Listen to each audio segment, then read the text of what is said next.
I've been seeing a lot of discourse around Harry Potter recently, and even though the final film came out over like a decade ago now, that is still relatively normal for Potterheads. What was different this time though, is the discourse wasn't coming directly from Potterheads, but sports fans, arguably worse. I like the Harry Potter films enough, I never read any of the books, I've barely read a book, but I do like my sports. So the debate of how good Harry Potter was at his magical version did pique my interest. And let me tell you, diving into the rabbit hole of the pro scene of Quidditch was quite a trip. So let me give you some of the basic information that TikTok will tell you. Harry Potter played for Gryffindor. He was at Hogwarts' youngest seeker in a century, according to McGonagall. I don't know if that was a liar. He made a couple of on-screen clutch plays. He won the Quidditch Cup 3 times, although people argue only really 1 time. He rides a Nimbus 2000 from year 1 to year 3, and then receives a Firebolt, which apparently is the superior broom.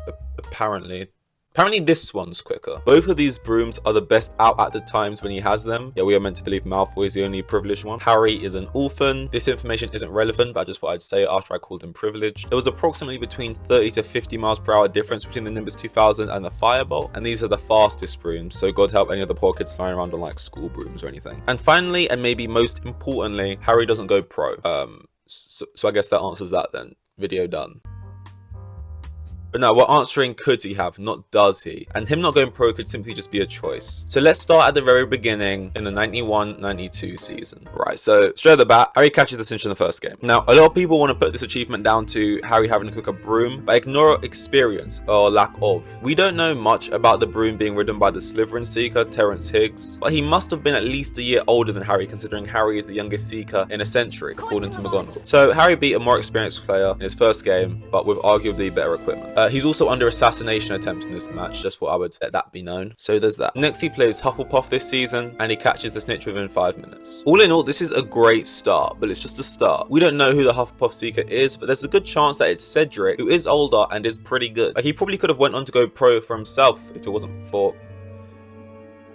Then they have the game versus Ravenclaw, where Harry doesn't play, and it's described as their worst defeat in a century. Now, I don't know if this is also according to McGonagall, or if everyone is just very hyperbolic when it comes to describing things surrounding Quidditch, but this is good on Harry's resume. So far, he's had a clutch win, a super fast win, and then he doesn't play and his team gets slapped, seemingly because he wasn't there. The 92-93 season. Right, so first game against Slytherin, Harry has one of those games that really makes scouts take notice. Firstly, it's the first time we can definitively say Harry was disadvantaged in the equipment department, because Draco had the Nimbus 2001 compared to Harry's gross, poor Nimbus 2000. Second of all, there was that rogue bludger, and thirdly, Harry breaks his right hand, proceeds to continue, and then catches the snitch with his left hand. This is his Beckham moment, his goal versus Wimbledon, the moment that he'd watch back in his documentary if he ever actually did go pro. It was dazzling, and good that he did too, as I couldn't find any other information for any of the other games for this season, as I think they were all called off because, you know, the whole events of the movie were happening or something like that. So I think now this would be a good point to mention one of the arguments people have against Harry and his Quidditch resume, and that's that across his entire school career he only actually plays 9 games with 7 wins and 2 losses. This experience at first seems shockingly low, but with that being said, when you take into account that apparently each house only plays each other once for the season, that means you only play 3 games a season, meaning across 7 seasons, if my math is correct, that's only 21 games. Take away 1 year for when the Triwizard Tournament happens and they cancel Quidditch, and the Triwizard Tournament happens every 5 years, so now that's only 18 games. Then you may as well take away the first year, as it's notably rare for first years to even be on the team, so now that's only actually 9 in 16 games. Still isn't perfect, but when you consider Harry's Hogwarts career is happening as a war is brewing and magical Hitler is rising, he is massively disadvantaged. On top of that, even in safer years, decades before or after the time of Harry Potter, Quidditch is still a very dangerous game. Some of the players' jobs are literally to hit cannonballs at other players. In this case, other children players. Those bludgers are described as cannonballs. So I doubt many players go through their whole schooling career without picking up at least 1 injury.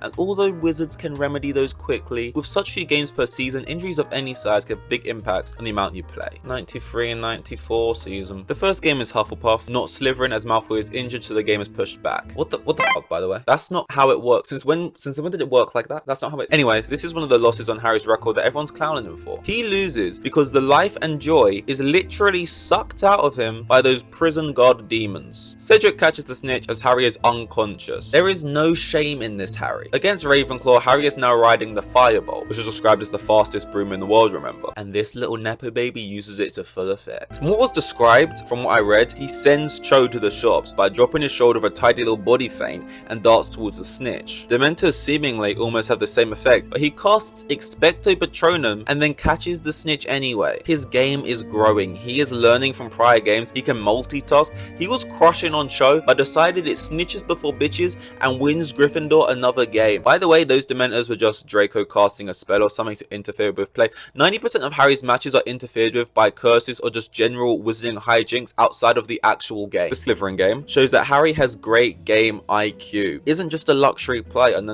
They need to win the game by a certain amount of points, I think, to win the cup. So he can't catch the snitch whenever he wants and whenever he sees it. He has to wait until they are up by enough points. Harry obviously pulls off some great moves, buys his time well, and catches the snitch to win his house his first cup. Although in the books this moment is described as Harry sees Malfoy go into a dive after the snitch. Malfoy is clearly in front, but the speed of the Firebolt makes up the ground and Harry knocks Malfoy's arm out of the way at the last second to catch the snitch. So this is arguably the biggest broom advantage moment we've seen from any of Harry's games. Malfoy was on track to catch the snitch with a slower broom and Harry basically outdrags him. Although this speed advantage was flipped last year and we didn't see Malfoy do the same thing, in F1 the quickest drivers tend to be in the quickest cars for a reason. They deserve to be, and they actually extract the most out of them. The Red Bull has been the fastest car in recent history, yet Max Verstappen keeps getting new teammates. Gasly, Albon and Perez have all been with that exact same speed but have failed to match what Verstappen can produce with it. So there's that, but also with that being said, he does completely just straight up